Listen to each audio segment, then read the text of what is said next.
there are no award ceremonies designated and designed solely for visual artists. But when you tune into these award ceremonies, you always hear artist. You always hear that word. But we coined the phrase, we're painters. You know, and I run into this on several occasions. They say, hey, Mill, what do you do? And I say, I'm an artist. And they say, oh, what, do you rap? Do you sing? I say, no, I paint. South Philly, North Side, Oakland, Texas, Georgia, black people. Yeah.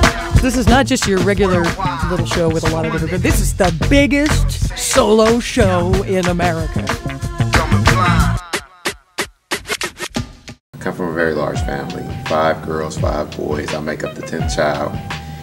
And basically, you know, just an average household, you know, 2-parent household, just growing up in the inner city, you know, just dealing with, you know, getting beat up by siblings, you know, trying to do well in school and stay focused. And along the way, art creeped in, and I took a likeness to being creative, you know, drawing on comic book characters, and that progressed to doing portraits, and to me becoming a fine artist in painting and trying to basically give back through information and bring a positive message to the community. The story that my art tells, I think, is a story of family and human relationships. I don't really look at my work as African-American work. I look at it as American paintings. And what I mean by that is I think I paint for the human condition and not for any one cultural condition. Well, I think that there are many cultures that make up the human condition, and African-American culture being just one of those cultures. But I see a lot of the other cultural influences in my work as well, because there was a tremendous struggle to get America to where America is today. And a lot of cultures played part in that. And I think when I look at my work, I look at it as a more universal human relationship, the relationship between one human being with another human being. And then basically it's a dialogue. I'm having a conversation with the painting is having a conversation back with me, and hopefully that conversation will communicate to the person who is viewing it. To me, it means legacy. When I hear fine art, I instantly go to the masters. I go to artists such as like Picasso, Monet, Matisse, Vermeer, because they basically set the standard for what art is and how art is looked at and appreciated throughout the world.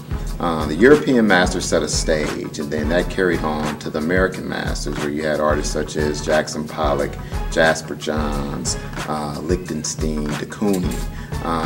And then from there it progressed into modern artists such as like Andy Warhol, Keith Haring, Jean-Michel Basquiat. So when I hear that word, there's a legacy there. And for me to classify myself as a fine artist, I have a tremendous obligation to like uphold the culture. And when I say the culture, I'm talking about the fine art culture. Getting prepared to do a body of work basically is a spiritual thing for me. This show actually didn't start out as large as it ended up being. It actually has turned into being the largest single solo exhibition ever created for one show in art history. And that is referencing back to the masters. We're talking about artists on the level of Picasso or Monet. Going into this, it was going to be just a very quaint little show, very personal show about one man's experience, how I grew up, how I became and gained knowledge of self, who I was, what I knew about my culture, and then going into looking at the conditions of the day and then trying to offer some type of solution through my artwork. And then it turned into something bigger than that. And what I mean by that is that when I go in, I don't go in thinking I'm going to create a certain amount of paintings. I go in with an emotion, and I create until the emotion dries up. For visual artists today, we are like the uncensored CNN reporters. There are no restrictions placed on our medium. We can go into a museum, put work on the wall, and have it be judged by the community for what it is.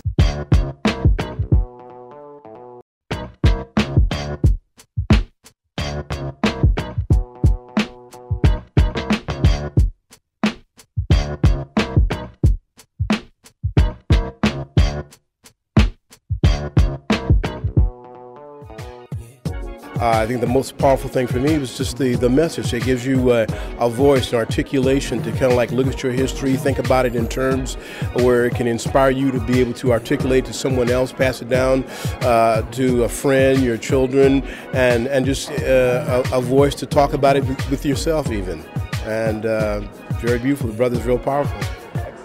He's teaching something different than any school could ever teach somebody, and that's to strive to be different, in that it's okay to be able to do something or have a talent that a lot of people don't. And you don't have to be rich to have to make such a powerful impact. I could definitely see the influences of Bus Squat on him, and it's very encouraging to see an artist expressing these sentiments. Some of these pieces I've never seen. A lot of them are very powerful. They're speaking very loudly. They grab at you. You know, you just walk by and you can't just continue to walk by. Something just stand out so much. You've got to at least look and see what's going on. To me, that's what art is all about, making people stop and think, to grab your attention.